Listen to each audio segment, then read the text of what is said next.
nna kedu afa gị Chidebe onye ebe ka ị bụ akwa ime ihe a na-eme tata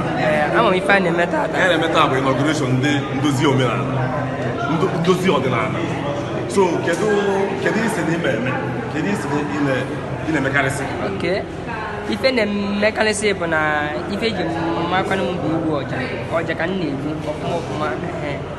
ọ natarachi ndasa m gbukwara ya nna m gbuo ọkụ ya kwụsịkwa so ngozi ahụ eweretikwa siziela ebe n'obodo ebidokwa mgbe m ji 6 years ka m do wee mebe ihe ya nwa ife n'ọkụ lanụ ka m nọ n'abalị na n'ọnụ ebe nna afọ ọja tataka ọrụ mpa m asị oke na ife a bụ ife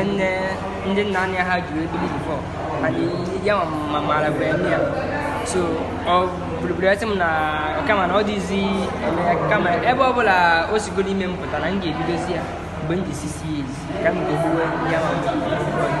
ọ bụla gozie m ọfọ dị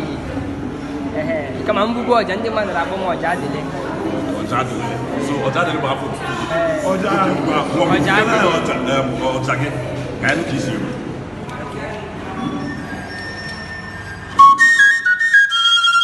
Hey!